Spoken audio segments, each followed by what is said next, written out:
Okay, gentlemen, remember, green's this way, white's this way, play. Midfield point of attack game is an activity emphasising changing the point of attack. NSCAA 30 under 30 coach Sarah Brady will emphasise the importance of maintaining possession, of players seeking time and space in wide and deep positions, and of playing quickly to exploit a weakness in the opponent's defensive organisation. Okay, stop, stand still. Stop, stand still, gentlemen. Just take a snapshot of the field right now without moving. What do we notice? There's a lot going on this side. Lots of players, not a lot of space. Correct? Yes. The ball's turned over twice over here for the white. See this young man? Been asking for the ball a lot. Okay, what can he create for us here? Space. Good, the opportunity to penetrate, score a goal.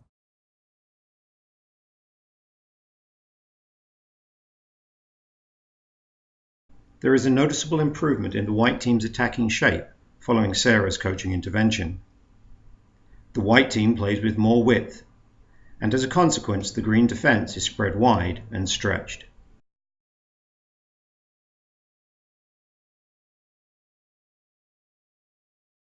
You are my deep player here, right? We've got some great depth here, okay? And we're trying to play out of a very tight space. Does everything have to go forward? Okay, if we hit this man here, he can open up on his right. Maybe he can find that switch again.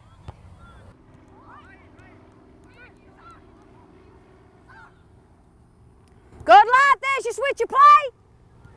And I'll go, oof. Look for your depth. Good boy. Oh, there it is.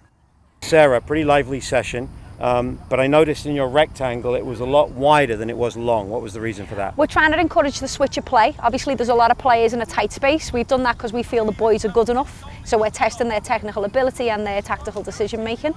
But we're looking for that speed of play. So obviously it's a condensed midfield area. We're trying to replicate that and we're really testing the boys at a higher level. So this was really kind of the middle third of the field. So you wanted quite short but quite wide? Yeah. Okay.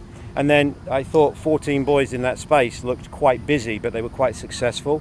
If the 14 hadn't been quite so successful, what might you have altered?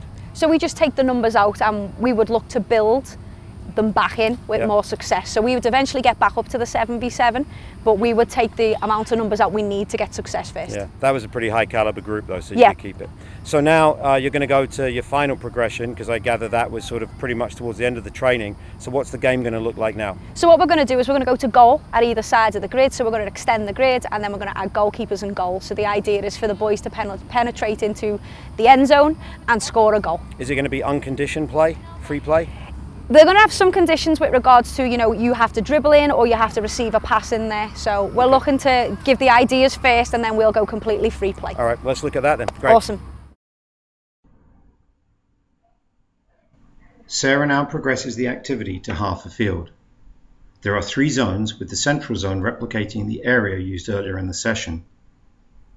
Players are restricted to the central zone, but may break out into the attacking third with a penetrating dribble or from a penetrating pass.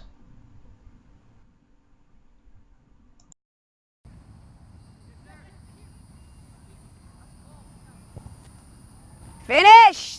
So I really enjoyed the session, both parts of it, because it was very active for the boys and game-like activity. I noticed in that last activity there, which are big goals, your initial position was on the outside of the field looking in, but then you kind of got into the field a little bit down by the centre-backs and goalies for one team and changed your position. Can you explain that a little bit? Yeah, definitely. When we start, you know, it's a small area with a lot of players and we want them to play. So I wanted to get myself out of their playing space and look at the big picture to see the breakdowns. When we identified the breakdown, I wanted to put myself in the position the boys were seeing the breakdown from. I think it helps us relate to players and it also helps us show them how a restart can improve their play. So when you're coaching back in Manhattan, you do a blend of sometimes you're outside the activity and sometimes you'll get right in the middle of it if you need to. Absolutely. I think also it allows the players to ask questions through it if they're not understanding anything instead of shouting across the field. I think that blend of in and out can be really helpful. I really liked your stoppage when you got the boys back in and you physically made them come back to where you wanted them. And then you did a restart and it didn't work the way you were hoping. And so you did it a second time. I really like that. How many times would you rehearse something or restart it before you just said time to move on? What's your thought about that? So ideally once, because the boys have picked it Sure. up straight away, and if they don't, a second time, but not more than a second time, because I think it ruins the rhythm of play. Yeah, I think you got the picture across to them, and then that rehearsal and the one restart, you just got better quality, and the boys responded. Definitely. Again, a really good group of Orlando City boys, so they gave you some good pictures for sure. But well done, and good job to the boys. Thank you, Well done, boys. boys. Please visit KwikGoal.com for all your equipment needs.